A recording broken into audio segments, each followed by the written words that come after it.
memenuhi dari syarat depan terlebih dahulu. Maju ke depan.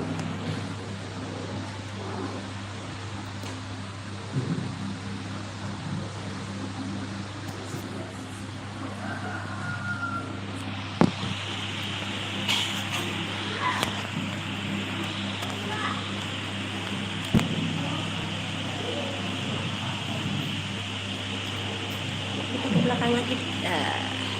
Untuk program selanjutnya yaitu pembacaan tilawah surat Al-Insyirah yang akan dibacakan oleh Ibu Arini. Untuk Ibu Arini kami persilakan.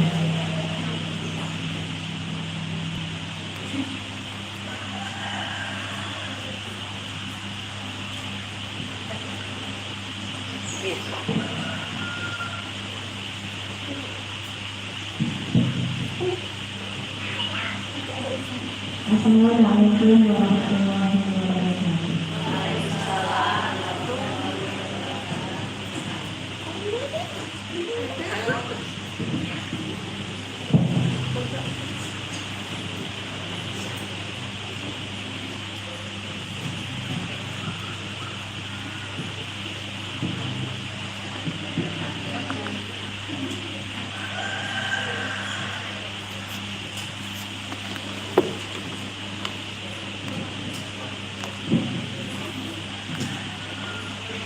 أعوذ بالله من الشيطان الرجيم.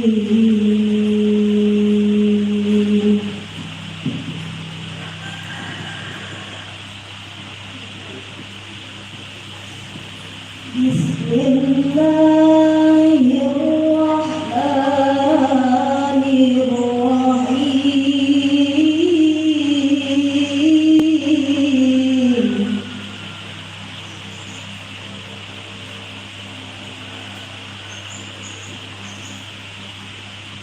ألم نشرح لك صدرك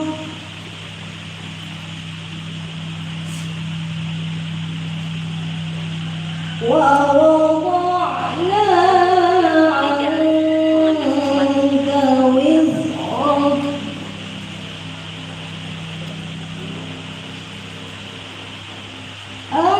الذي أنقض ظهرك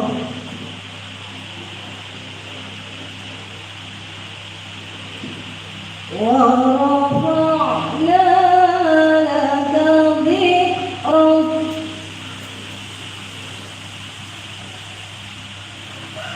فإن مع العسر يسرا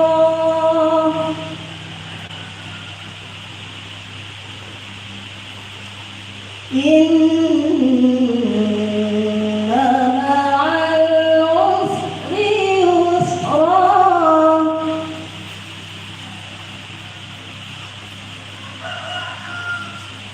فإذا فرغت فانصب وإلى ربك فارغب.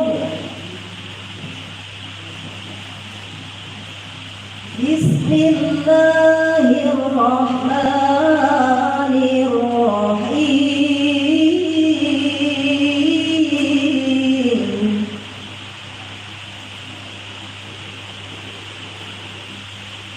والضحى والليل إذا سجى ما ودعك ربك وما قلى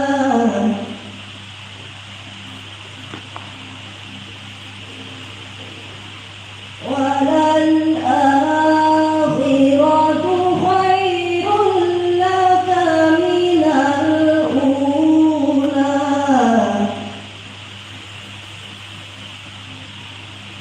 ولسوف يعطيك ربك فترضى.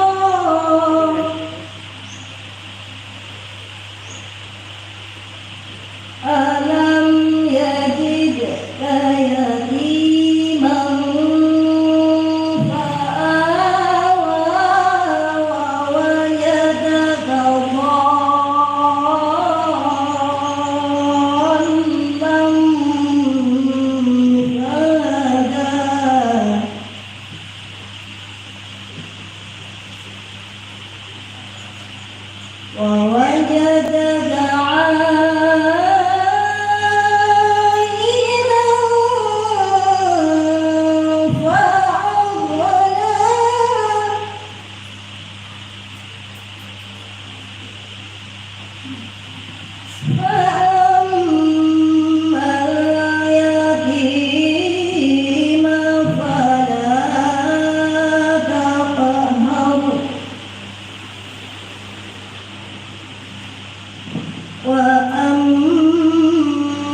بربك فحدث صدق الله العظيم.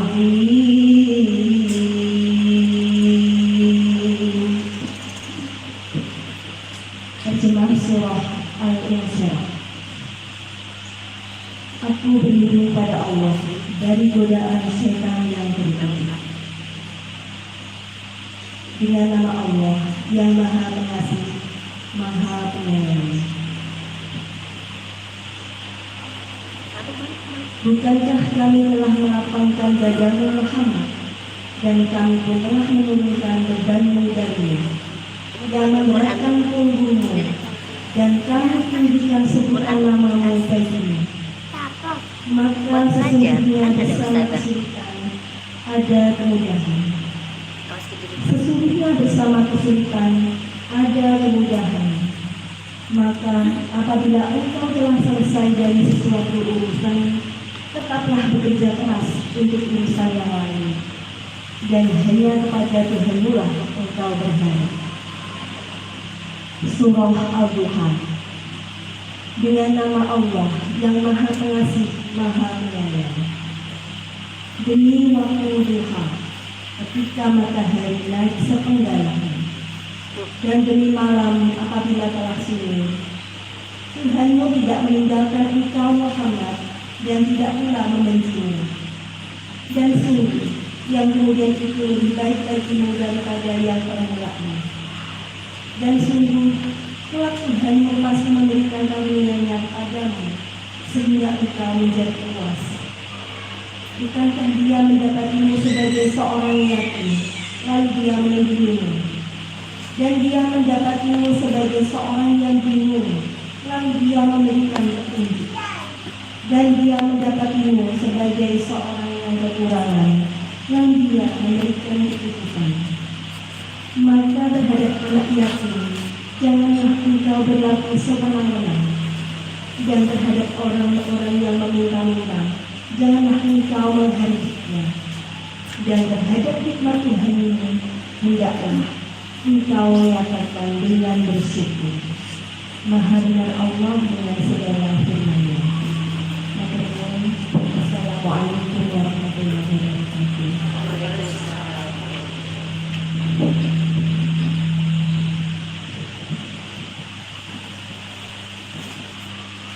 Alhamdulillah, jazakallahu khair kepada Ibu Ardi yang telah membacakan Quran Surah Al-Insyirah dan Quran Surah Al-Duha. Semoga dengan membacakan Al-Quran tadi senantiasa menambah tentang hati-hati kita dan juga menambah semangat tilawah kita. Bagaimana dokter Ibu pagi hari ini? Alhamdulillah. Sehat ya Ibu ya? Ya alhamdulillah. Hari ini anugerah besar kita diberi kesempatan oleh Allah, diluangkan waktunya, dilapangkan hatinya, bisa menghadiri majelis ilmu, dan alhamdulillah pagi hari ini sudah lalu Ibu Ustazah Aisyah Dahlan, dan insya Allah akan berbagi ilmu dengan kita, dan semoga nanti ilmunya mewakilkan bagi kita semua dan juga bermanfaat bagi kehidupan kita kelak. Amin. Amin.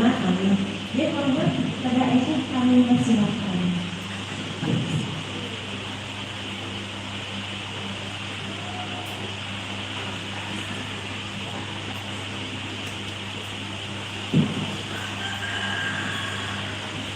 Bismillahirrahmanirrahim.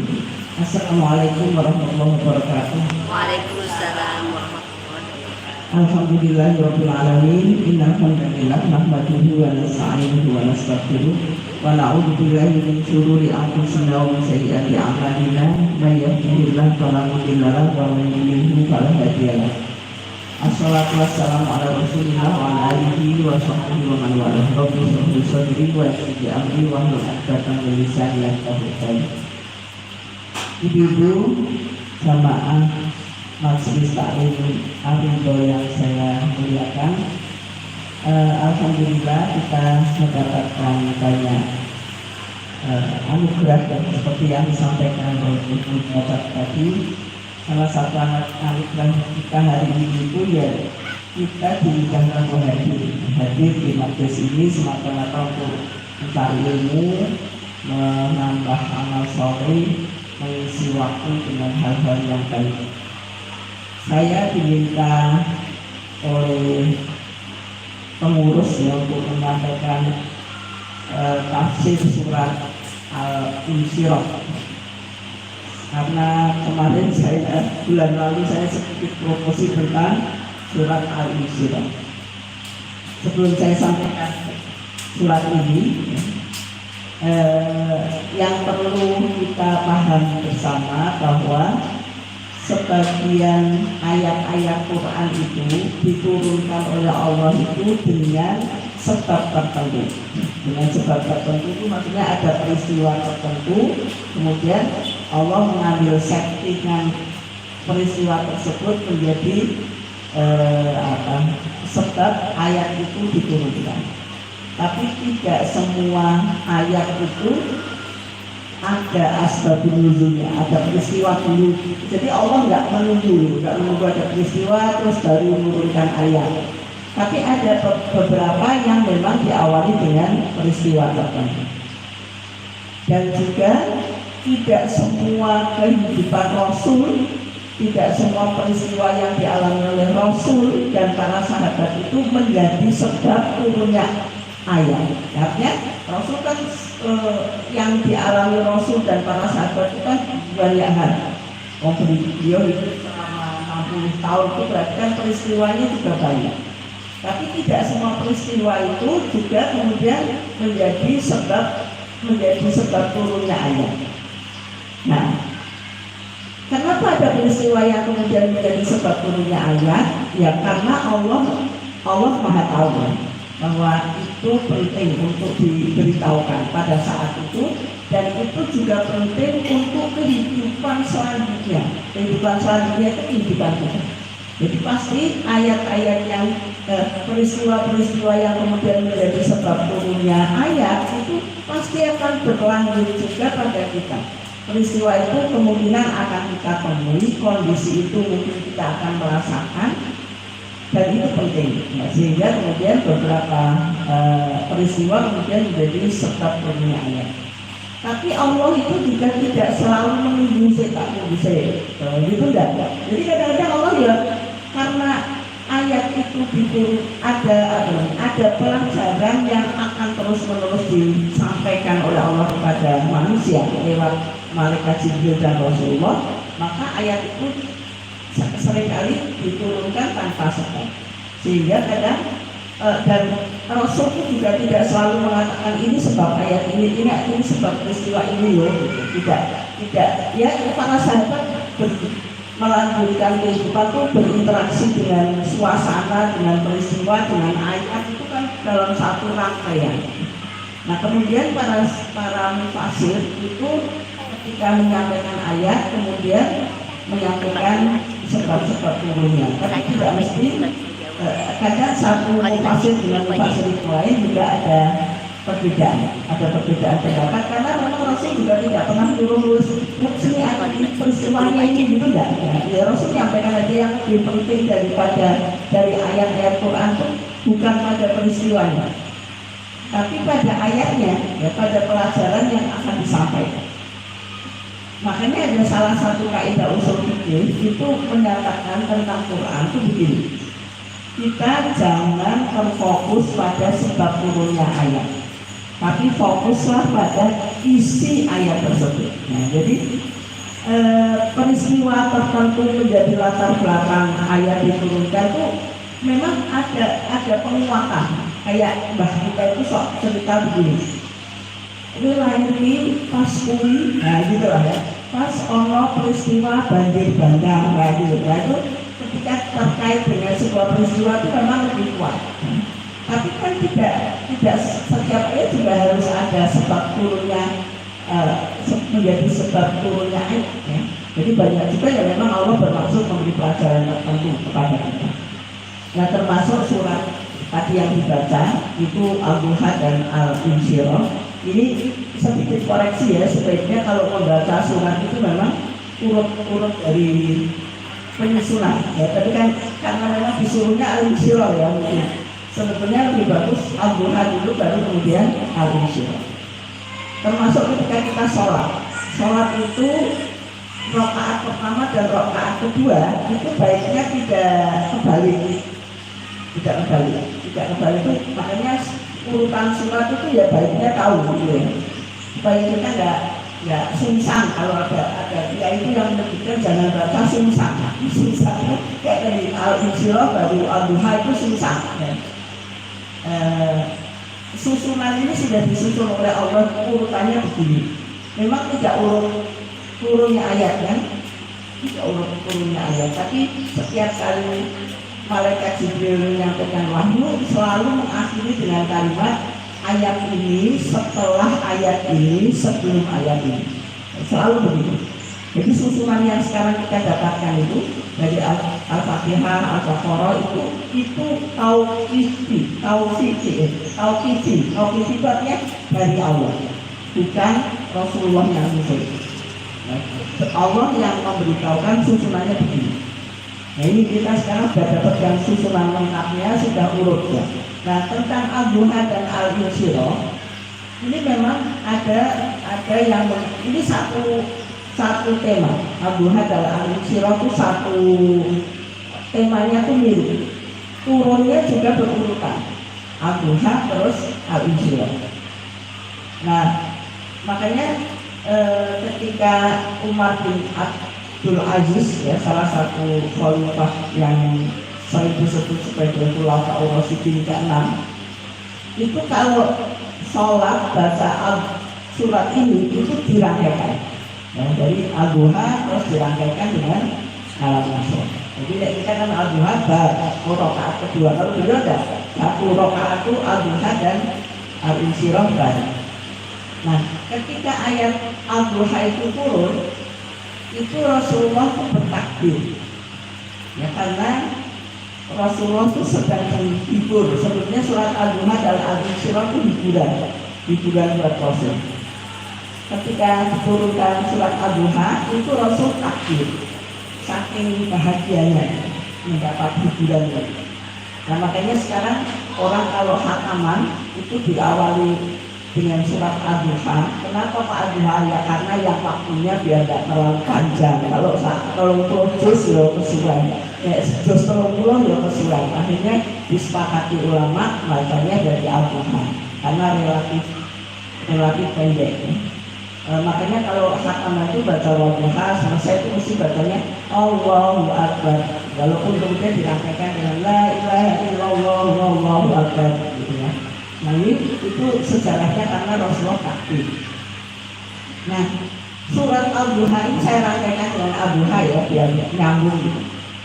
Ini memang diturunkannya itu berkaitan dengan Rasulullah itu ini turunnya itu pada waktu yang Rasulullah menyebutnya Amul Fuzul. Amul Fuzul itu tahun duka cita. Rasulullah itu memberi nama tahun itu tahun duka cita. Kenapa? Karena Khadijah itu wafat. Kemudian disambung beberapa saat kemudian Abu Thalib wafat. Dua orang ini kan orang yang Khadijah itu selain sebagai istri ya, yang sangat mensupport dan memberikan ketenangan kepada Rasul, itu kan supportnya terhadap dakwah itu kan luar biasa. Sehingga Rasul itu kalau galau itu pulang rumah itu tenang. Ya, kalau menghadapi musuh-musuh Islam itu di luar itu, kemudian beliau pulang ketemu Khadijah itu tenang. Jadi support energi beliau itu beliau dapatkan dari Khadijah. Dukungan secara sosial itu didapatkan dari Abu Thalib. Jadi intimidasinya para kafir Quraisy terhadap Rasul itu masih agak takut ketika ada Abu Thalib. Abu Thalib itu pamannya Rasul yang sebetulnya tidak masuk Islam. Memang ketika Abdullah wafat itu Rasul oleh Abdul Muthalib mbahnya itu disuruh ngasuh Abu Thalib. Yang dipilih itu Abu Thalib karena memang sangat penyayang Abu Thalib. Nah terus diasuh sampai beliau jadi Rasul, sampai berkeluarga jadi Rasul itu dekat, jadi sangat dekat. Yang ngajari dagang Rasul itu juga Abu Thalib. Nah makanya ketika walaupun Abu Thalib tidak masuk Islam, sampai akhir hayatnya itu beliau nggak masih Isa. Tapi kan sempat mengatakan lakukan apa yang menurutku benar, saya akan mendukung. Kalimatnya itu dilontarkan. Jadi sempat Abu Thalib minta diintimidasi oleh masyarakat, suruh bilang ke Rasulullah untuk menghentikan dakwah. Nah terus Rasul bilang ini para masyarakat itu minta kamu suruh berhenti. Rasulullah mengatakan kalau toh matahari ditaruh di tangan kananku, bulan ditaruh di tangan kiriku, saya suruh berhenti sih saya tidak akan berhenti sampai dakwah ini dimenangkan oleh Allah atau saya gugur. Ya setelah kalimat itu kata Abu Thalib, sudah kamu lakukan itu, saya akan tetap mendukung kamu. Nah ini orang-orang kan yang sangat apa ya, Rasul itu kan merasa kuat gitu, ketika ada dua orang ini.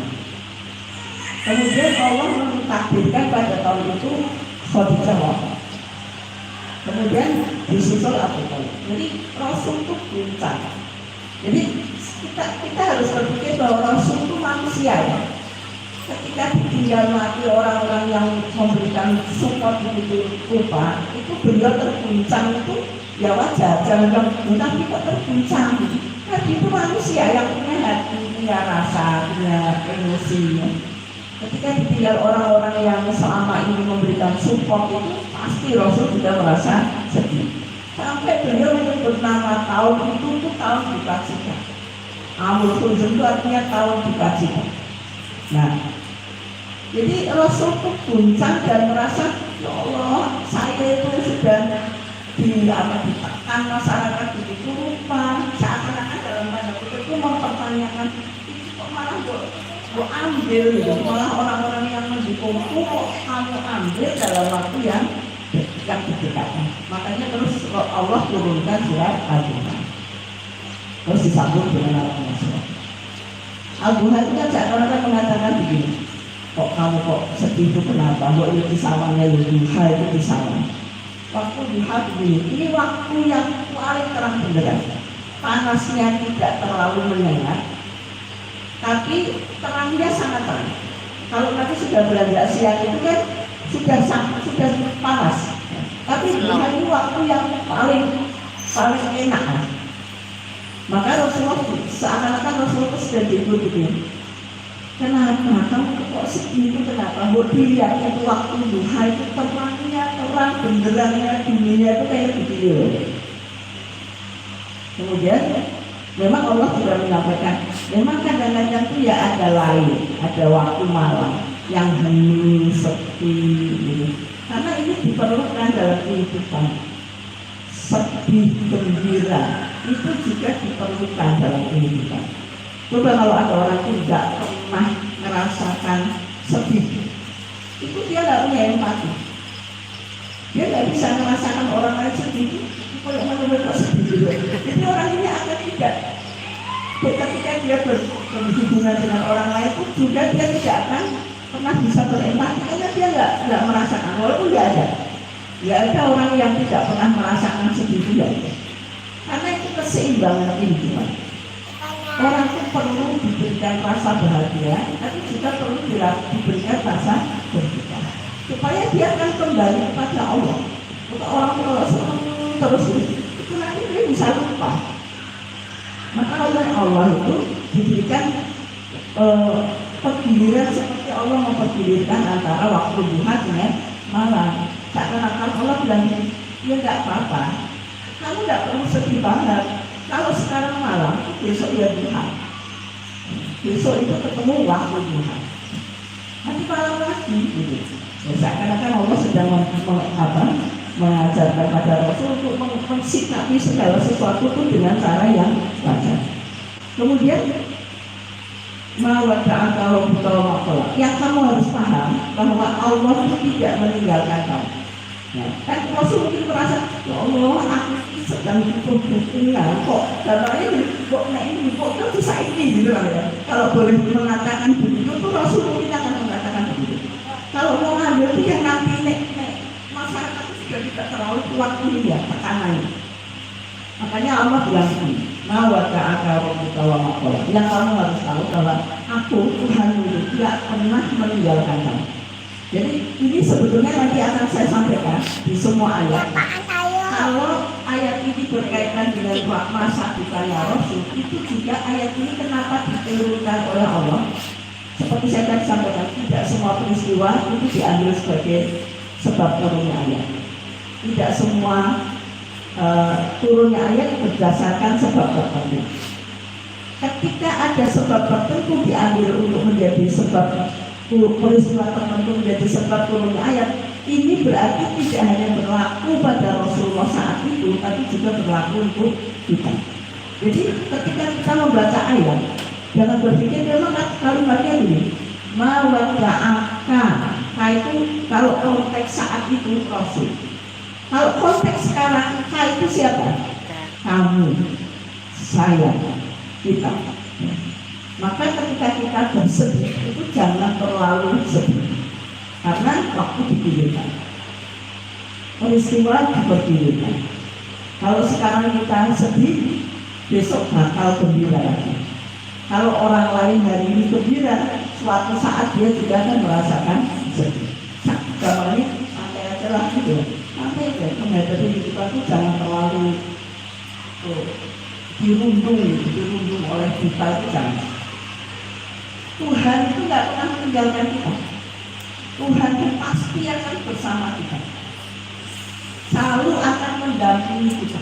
Pada saat kita berbuka atau pada saat kita suka, itu Allah hadir. Kadang-kadang kita itu baru ingat Allah pada saat kita lupa bahwa kemarin kita bahagia itu ya ada Allah. Ada Allah yang berperan memberikan kebahagiaan itu. Mawada'aka rabbuka wa ma qala wal akhiratu khairul laka minal ula. Dan harus kita sadari kalau kita saat ini sedang berbuka, wal akhiratu khairul laka minal ula. Akhir itu pasti akan lebih baik dari yang awal. Kalau kamu sekarang sedih, nanti kamu akan senang. Akhirnya itu nanti pasti baik. Saya tuh ketika Pak Asyik nggak ada tuh saya memang sempat berdebatnya tuh. Terus tak pikir mungkin begini. Saya itu orang yang tidak terlalu sadar. Kalau Pak Asyik itu sampai tua, saya sampai tua, terus Pak Asyik sakit yang orang tua nanti sakitnya rono. Terus saya tidak tua, saya nggak punya anak, saya mau pengen Pak Asyik ini tadi saya banyak salah. Bentar itu saya bayangkan Allah itu bentuk sayangnya itu dia mengambil pada saat sekarang. Walau akhiratu khairul laka minal ula itu harus dihayati begitu. Jadi pasti kan Allah itu kalau memberikan sesuatu pada kita itu pasti punya maksud. Tidak mungkin dan tanpa maksud. Cuma sekali kita semakin kaya terus jadi pakai kita kan nggak begitu. Tapi pasti punya maksud.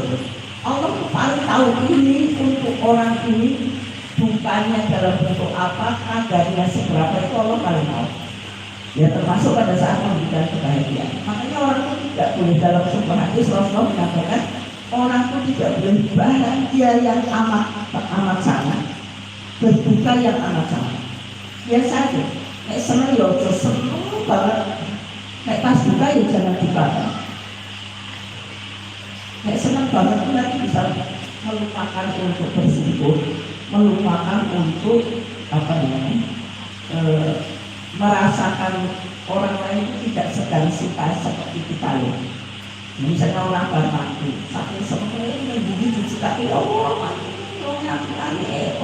aku bersyukur bahwa rumahku bersyukur Allah.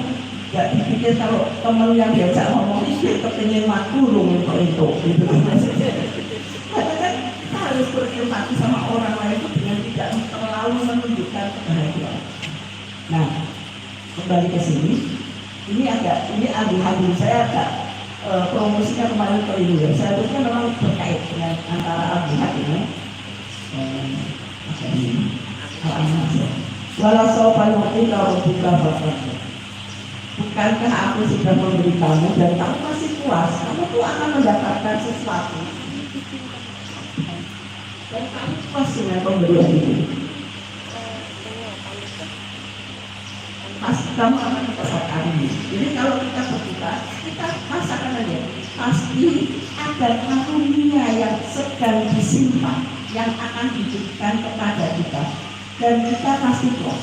Maka jadi pada saat berbuka itu sebetulnya yang perlu kita pikirkan, oh ini tidak lama, pasti nanti Allah akan memberikan sesuatu sesudahnya. Wala saufa yu'tika rabbuka fatarda, dan kamu puas dengan pemberian itu. Nah ini yang perlu kita renungkan pada saat kita mendapatkan sesuatu yang tidak menyenangkan, dan yang harus kita hayati. Ini lagu ayatnya ini. Alam yang kita yakin ta'ala, bukankah kamu dulu yakin dan kemudian aku gitu. Dulu kita tidak punya apa-apa. Sebelum kita awal nikah, kalau dibandingkan dengan sekarang, yakin itu dalam pengertian bukan sekedar tidak punya bapak ibu, tapi yakin dalam kondisi orang yang itu tidak punya dukungan, tidak punya dukungan dana yang cukup. Ya.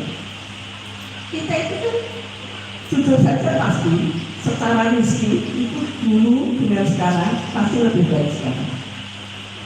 Memang ada orang-orang yang dapat musibah itu dulu sempat bekerja terus tertipu atau apa itu ada orang-orang. Tapi secara reguler ya itu orang dulu kan kita juga pernah mengalami kita juga. Jadi kalau sekarang kita dulu sebetulnya pernah loh. Siapa yang mendukung? Jadi Allah selalu mengingatkan kita bahwa duka ini bukan kamu kok yang alami, orang lain juga alami.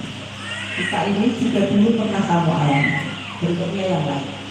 Nyatanya kan kamu juga bisa melewati. Siapa yang melakukan? Faal, aku yang memberikan dukungan. Yang memberikan kepada kita untuk melewati itu pasti Allah. Nah sekarang hadapi aja, Allah pasti akan memberikan dukungan. Kalau soal itu wajah kata lalu kahada. Kamu pernah bingung dan kemudian aku berpikir. Artinya kita juga bingung. Pada saat dulu kita mendapat musibah itu kan kita bingung. Kemudian Allah memberi petunjuk, memberi dukungan. Nah sekarang kalau kita sudah dalam kondisi itu, tidak usah khawatir. Pasti juga akan benar. Pasti Allah mendukung kita. Pasti Allah memberikan petunjuk kepada kita.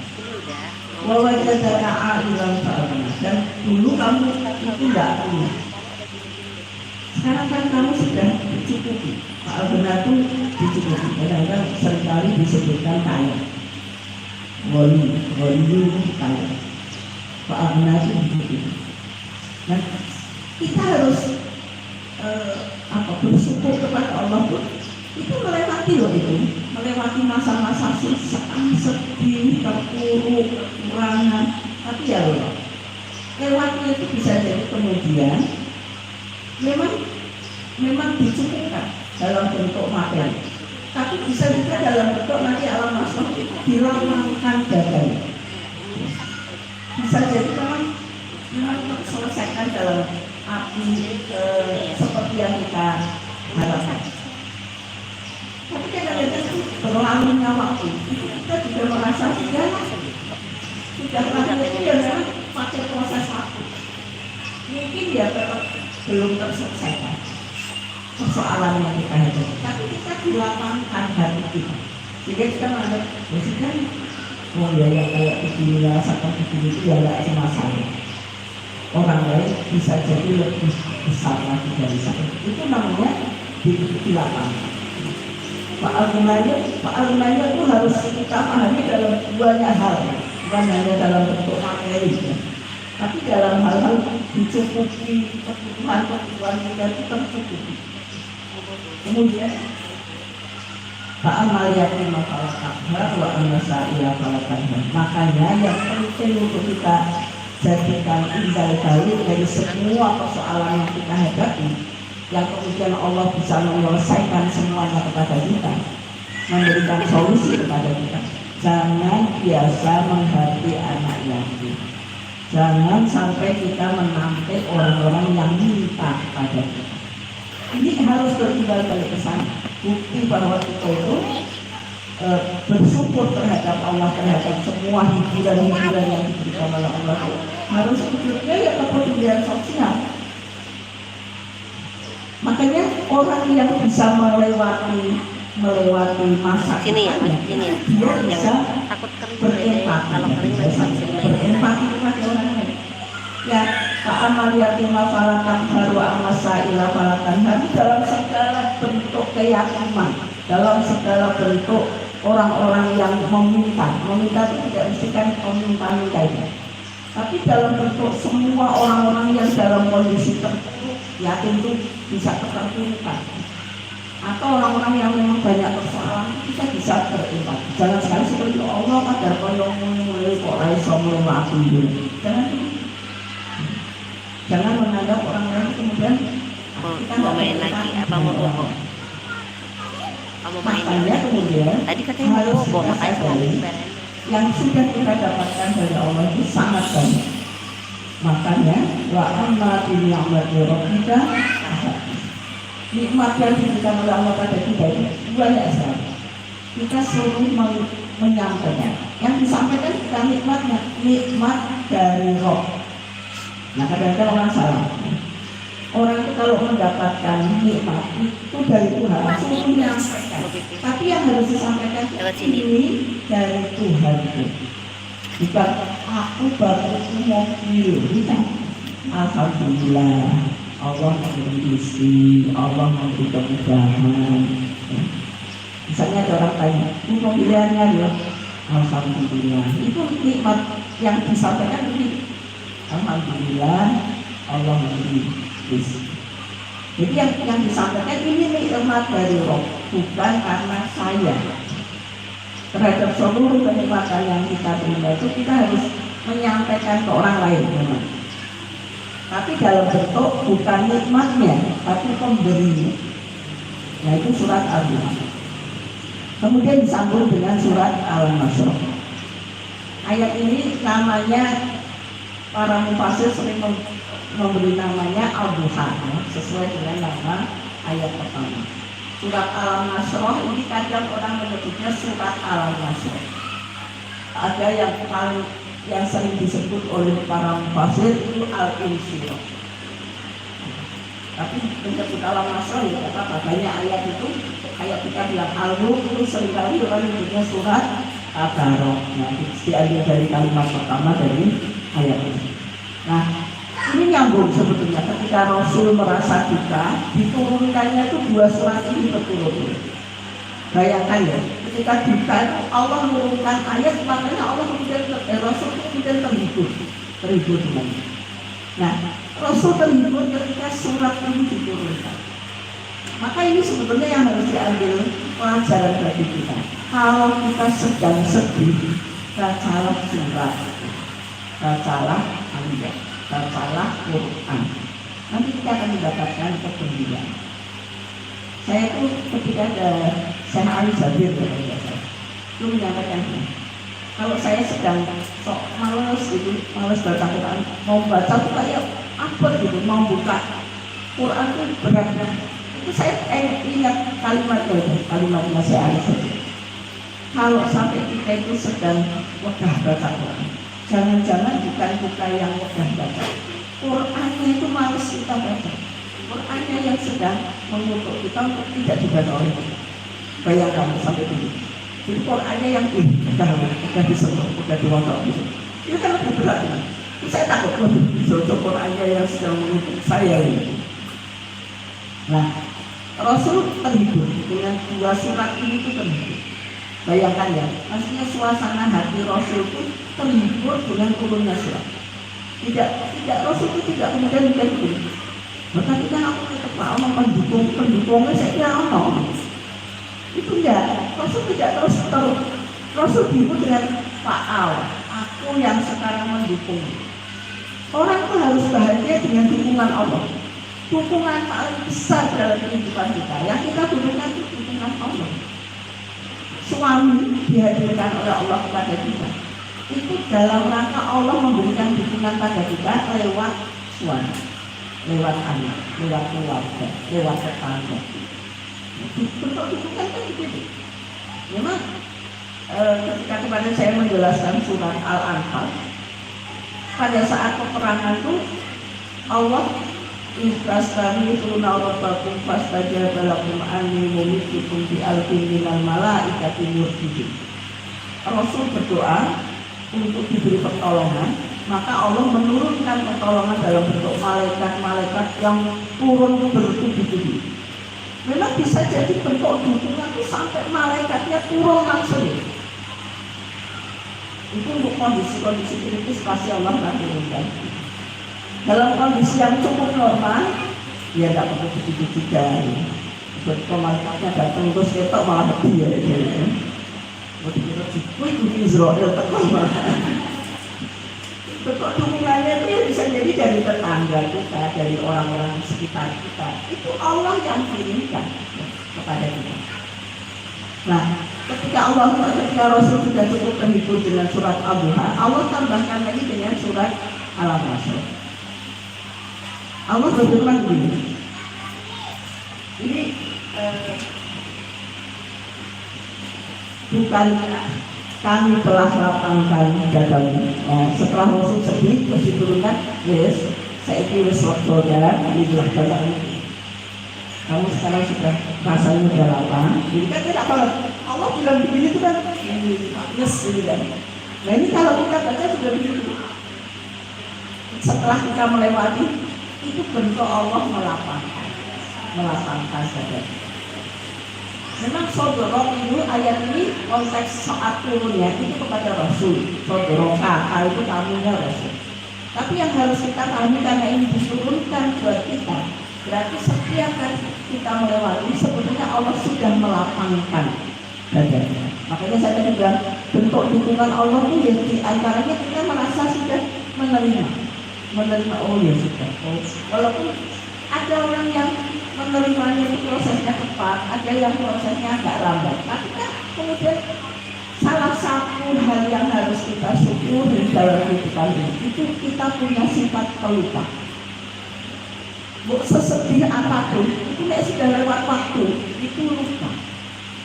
Saya itu ya tidak itu ya tidak setiap saat dengan Pak Asyik sedih itu ya enggak. Gak enak kan orang kalau sedih terus elingan terus tuh ya. Teman-teman yang suaminya pada meninggal itu pada bilang setahun pertama dia masih agak susah, tapi sudah masuk tahun kedua itu sudah paham.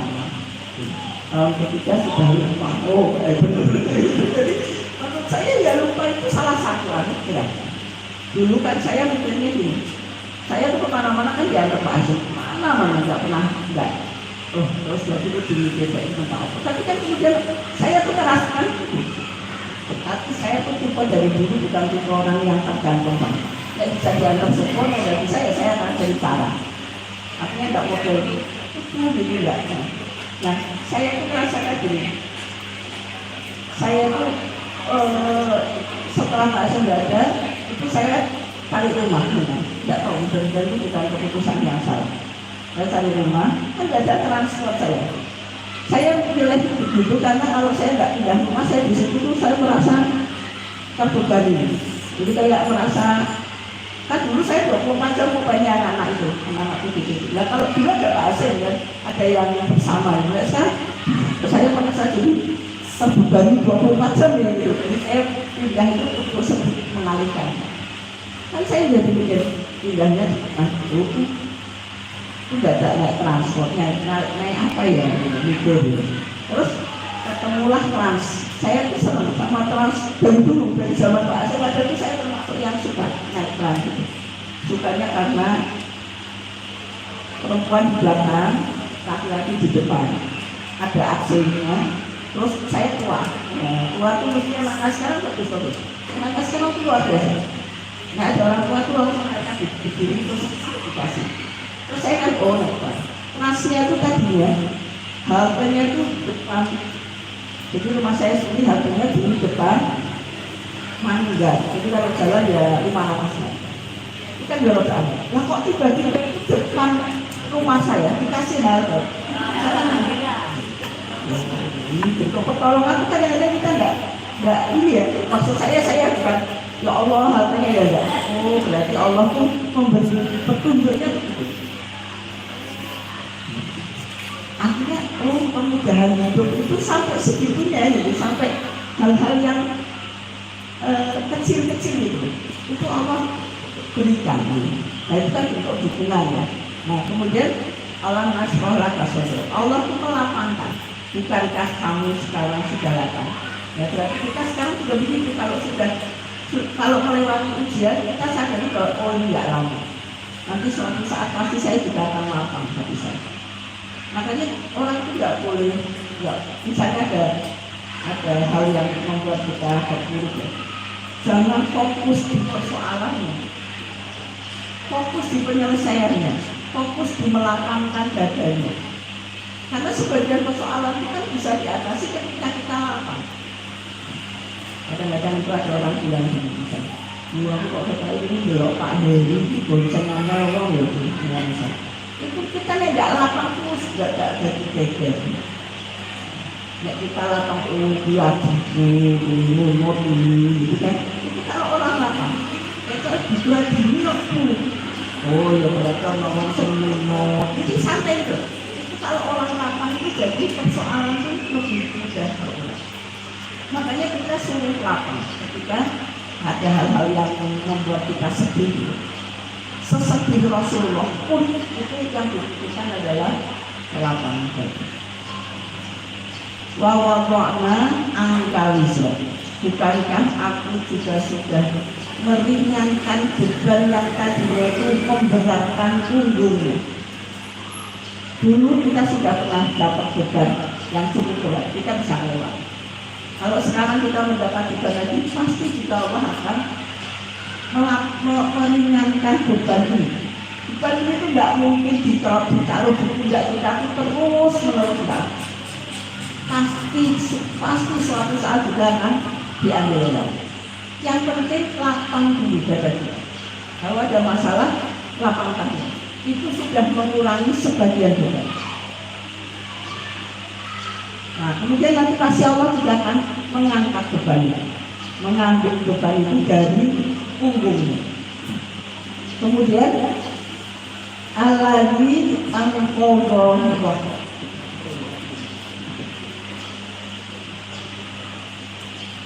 yang memberatkan ya. Bukankah aku sudah mengangkat beban yang memberatkan punggungmu itu sudah diangkat.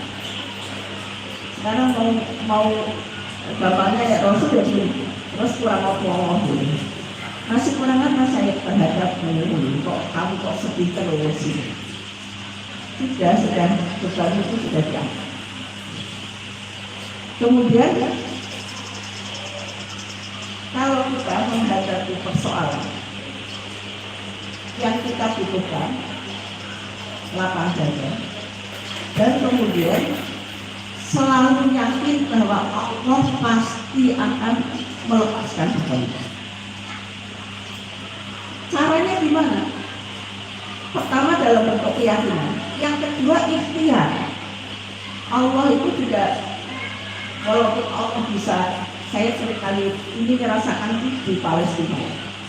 Allah kan kadang-kadang sebagian orang itu mengatakan, lah kok bisa Allah kok orang Medul gitu, orang Medul langsung kepada orang kaya Palestina itu ditembak itu. Allah itu dengan malaikat. Allah itu sedang meninggikan derajat orang manusia yang diberi akal, diberi kemampuan. Sehingga Allah mau menurunkan malaikat itu ya bisa ada malaikat itu pasukannya Allah. Tapi manusia ini kan tidak akan melihat kekuatanmu itu seberapa. Maka Allah pasti hanya akan menurunkan ketika orang itu sudah berusaha. Jangan berdoa itu bagian dari ikhtiar. Saya selalu mengatakan berdoa itu bagian dari ikhtiar. Ikhtiar kita apa? Doa dan seluruh usaha yang bisa kita lakukan. Ketika kita menghadapi masalah, doa. Kekuatan kita di doa. Minta supaya Allah melapangkan dada kita. Makanya yang perlu kita lakukan kan, ya Allah lapangkan hati itu penting. Supaya kita bisa menghadapi soalan itu dengan lebih jernih. Kemudian manusia itu disuruh berusaha. Silahkan lakukan apa yang bisa kita lakukan. Misalnya ketika kita menghadapi masalah, kita pernah punya teman yang punya masalah sejenis bisa. Dia bisa melewati. Kita tanya gimana caranya, nasihat saya. Itu boleh. Cari solusi sampai kita menemukan akar persoalannya dan kita menemukan jawabannya. Kita menyelesaikan. Selalu begitu. Setiap kali kita berhadapan dengan masalah, coba lakukan hal ini. Sampai pasti Allah juga akan menambah beban lagi. Allah itu orang kita dihadapkan pada akhir kehidupan itu terbaik. Sehingga dia setelah menyelesaikan satu kasus, pasti dia akan dihadapkan dengan kasus yang lain. Kalau kemudian tidak ada. Cuma Allah mau tingkatkan. Kasusnya gimana? Pasti lebih berat. Itu yang harus dipahami dalam kehidupan. Pasti akan lebih berat. Masalahnya lebih berat. Tapi punggung kita sudah semakin kuat. Dada kita sudah semakin lapang. Sehingga kita sudah punya kekuatan. Menghadapi yang akan datang, kita sudah punya kekuatan. Kalau orang itu bisa menghadapi setiap masalahnya. Dan ketika kemudian ditambah dengan masalah lain, dia bisa menghadapi. Orang ini pasti akan disebut oleh orang lain menjadi inspirasi. Ini yang disebut warwa'na laka juga. Bukankah aku sudah angkat namamu sekarang? Orang sekarang menyebut diri. Ini sebetulnya ketika orang itu bisa menghadapi masalah, bisa menyelesaikan masalah, itu dia menjadi sumber inspirasi buat orang lain. Warwa'na laka juga. Bukankah aku sudah angkat namamu untuk disebut? Bayangkan. Jadi kalau gampangnya gini, saya itu murid PBB saya, itu tiap angkatan selalu saya suruh ke sini, ke dunia. Karena saya anggap dunia itu bisa mendirikan sekolah TK alam. Awal yang pertama di Semarang itu Ando. Sukses itu sebutan, sukses itu sebutan. Sehingga orang kemudian datang ke sini untuk mengambil pelajaran. Kenapa? Ya karena dianggap sukses, bisa melewati rintangan. Selalu bisa melewati rintangan, itu dia disebut sukses. Ketika orang sudah disebut sukses, maka dia akan jadi rujukan. Dia akan disebut namanya. Oh, datang aja ke begini, dia itu bisa menyelesaikan masalah. Ambil pelajaran dari dia. Itu yang disebut warwa'na laka juga. Kita pilih yang mana, terpuruk atau kita disebut namanya. Ketika ada orang lain menghadapi masalah, yang disebut namanya itu adalah nama kita. Karena kita dianggap sukses melewati ujian itu. Warwa'na laka juga. Dan kemudian Rasul diingatkan diri, fa inna ma'al usri yusra. Sesungguhnya setelah kesulitan itu pasti ada kemudahan. Jadi kita punya ayat ini sebetulnya menjadi penguat buat kita ketika kita menghadapi persoalan seperti apa. Sudah sulit pasti sebentar lagi itu mudah. Bahkan disebutkan ma'a itu bersamaan. Di dalam kesulitan itu ada kemudahan. Caranya gimana? Kerahkan pikirannya. Kerahkan usahamu, pasti kamu akan menemukan kemudahan. Ya kita terus terpuruk, menunggu, terus malah dipok besok.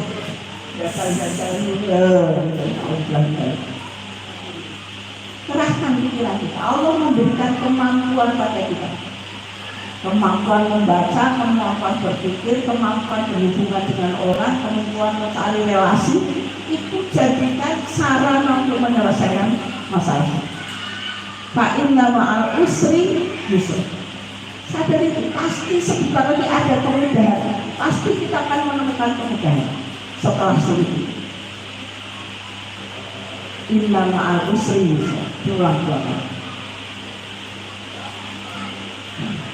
Terus gimana supaya kita itu selalu eksis meskipun kesulitan itu terus akan menempa kita?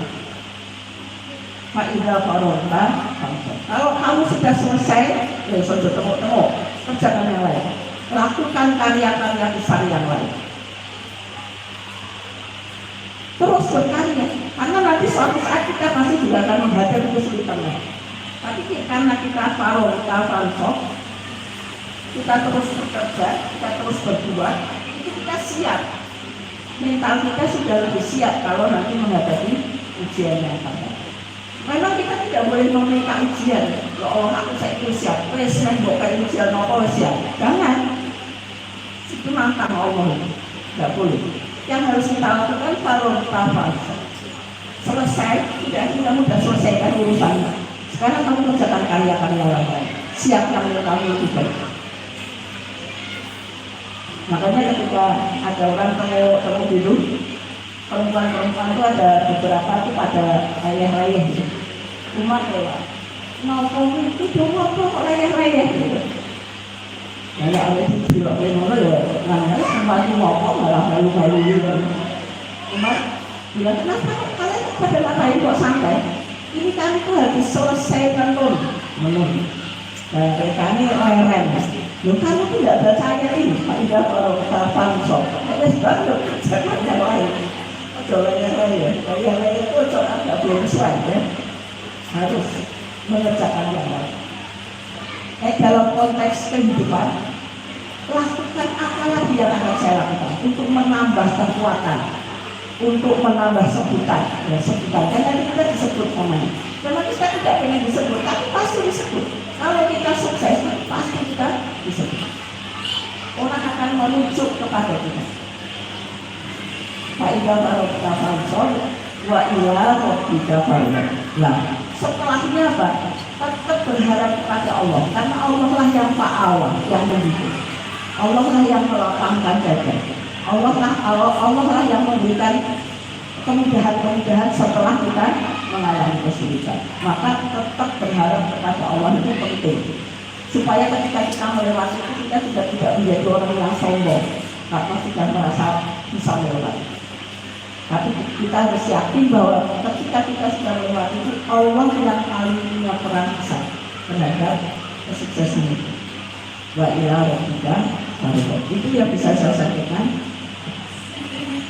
Dan ada manfaatnya. Alhamdulillah. Assalamualaikum warahmatullahi wabarakatuh.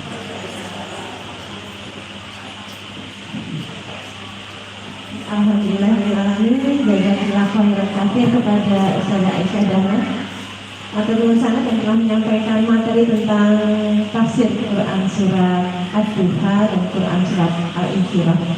Ternyata ketika kita mengeluh itu sebenarnya rezeki yang telah Allah berikan itu lebih besar daripada yang kita mengeluhkan. Mungkin hanya sekedar baru masak, gasnya habis, belum kok ya memang sudah waktunya habis, itu harus mengeluh dia. Mungkin kita harus banyak bersyukur, karena dengan banyak bersyukur maka Allah akan tambahkan nikmat dunia seperti apa yang disampaikan Ustazah Aisyah Dahlan. Beliau tidak mengeluh sama sekali ketika harus berjalan dari rumah sampai ke shelter gitu ya, tetapi Allah itu maha tahu gitu ya, beliau memberikan hadiah shelter di depan rumah itu membuat beliau bersyukur, maka Allah tambahkan lagi nikmat yang lain gitu ya. Semoga dari apa yang telah Ustazah sampaikan ada pertanyaan yang mau disampaikan, mau ditanyakan kepada Ustazah, silakan. Boleh Ibu? Bu Rini, ada lagi? Oh ya sambut, boleh beri Ibu? Ayo silakan.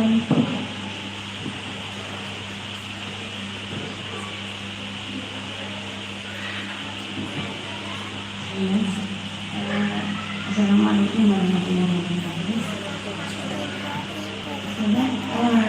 Tadi disebutkan bahwa pertama kalau kita menghadapi masalah itu sebaiknya kita berlapang dada, gitu ya. Istilah lapang dada itu sangat kan ya gampang aja gitu ya.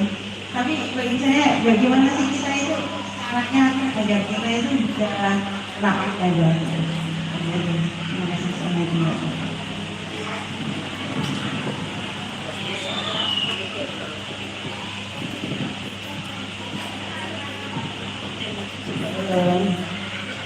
Ketika ini sebenarnya doa yang dibaca Nabi Musa ketika menghadapi Fir'aun itu, Nabi Musa berdoanya kan Rabbi sholih salim wa yassirli amri wahlul 'uqdatam min lisani yafqahu. Ini karena konteksnya beliau harus menghadapi Fir'aun, dan dia kan nggak enak kan menghadapi orang yang selama ini mengasuh dia. Dan Musa itu kan celak ya. Jadi waktu kecil ketika Fir'aun menganggap ini kayaknya bukan bayi biasa ya, bukannya memang mau disuruh membunuh saya besok, kan disuruh milih antara arak sama susu, antara api sama panah. Tangannya Musa itu sebenarnya mau mengambil yang bukan api, tapi oleh malaikat itu diarahkan ke api, terus dipegang, terus jadi makanya lidahnya Musa itu cedar karena pilihan, karena memang dipilihkan malaikat untuk milih yang salah. Nah, sehingga dia bilang wahlul 'uqdatam min lisani. Ya Allah, lapangkan dadaku, mudahkan urusanku, buka ikatan lisanku yang sulit ya, sehingga orang itu paham tentang apa yang saya sampaikan, apa yang ucapkan. Nah ini kan meskipun ini konteksnya Nabi Musa, ini kan kemudian diambil di ayat Quran. Berarti kan bagus untuk kita ambil, kita baca. Paling tidak dari dua ayat pertamanya. Rabbi shrah li sadri wa yassir li amri. Kalau mau dilanjutkan wahyu datang tidak ada apa-apa. Tapi kalau kaitannya dengan kehidupan dengan persoalan yang kita hadapi, ya berdoa dulu. Orang itu bisa menghadap Allah kemudian berdoa. Ini kan dia sudah lama. Sebetulnya dia sudah proses menuju lapang itu dia sudah punya. Tapi kalau orang sudah kondomo itu memang sudah belum lapang. Sama sekali dia tidak punya faktor lapang. Tapi kalau dia belum, apalagi kalau dia sudah begini, ya Allah persoalan itu berat, aku mau berdoa sama Allah. Dia sudah niat bukan doanya itu bukan pokoknya mau bersolat mau bersolat bukan gitu, tapi ketika dia merasa sulitnya kehidupan, sulitnya persoalan yang dihadapi, itu dia sudah bilang, aku mau menghadap Allah, aku mau sholat malam. Itu kan berarti dia sudah latihannya menuju lapang sudah dia punya. Faktor lapangnya dia sudah punya. Tinggal nanti dia berdoa lagi. Berdoa. Kadang-kadang yang belum kita punya itu kembali kepada Allah, berdoanya ini yang belum. Kadang-kadang masih dulu atau belum. Alhamdulillah itu sudah balik itu kan sudah salah konsep. Makanya kita suruh berdoa dan berdoa sampai Allah itu melapangkan kita. Kalau kita masih merasa belum lapang, ya doa lagi, terus sampai benar-benar kita merasakan lapang. Nah kalau kemudian ada ikhtiar-ikhtiar yang lain, minta nasihat sama orang ya. Kalau saya itu kok belum lapang ya, artinya orang sadar belum lapang, itu bagus. Sehingga dia kemudian cari cara untuk sampai pada lapangan. Dia terus berdoa itu dia sudah sadar bahwa dia memang masih butuh dukungan. Kemudian dia tanya, apa ya yang saya harus lakukan supaya saya lapang? Itu sudah bagus. Jadi tinggal faktornya itu tinggal nunggu sebentar lagi ya. Sesaat lagi pasti lapang itu akan kita dapat. Menurut saya, jadi kesadaran tentang pentingnya lapang itu harus kita pupuk terus menerus. Dan jangan pernah berhenti ketika kita belum merasakan lapang, ya jangan jangan itu namanya putus asa. Sampai nanti ke lapangan itu benar-benar Allah hadiah. Itu ya Bu. Cukup ya. Cukup, mudah-mudahan bermanfaat. Assalamualaikum warahmatullahi wabarakatuh. Kita langsung pamit biasa ke suci.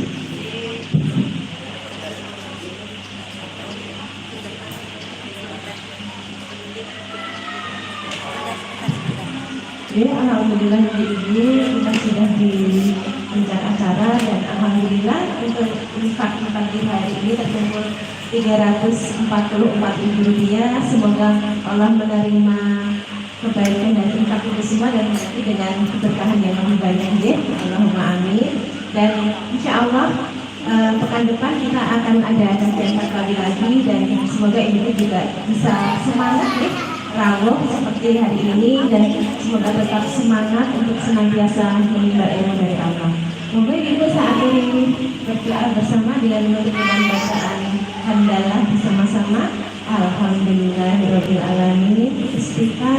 Astagfirullahaladzim, astagfirullahaladzim, astagfirullahaladzim. Dan doa kafaratul majelis. Subhanallahumma bihamdika, asyhadu an la ilaha illa anta, astaghfiruka wa atubu ilaik. Saya sebagai MC mohon maaf atas segala silap, dan semoga pemberian ibu dari masjid ini Allah limpahkan dengan kemudahan dan keberkahan. Wassalamualaikum warahmatullahi wabarakatuh.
Hah?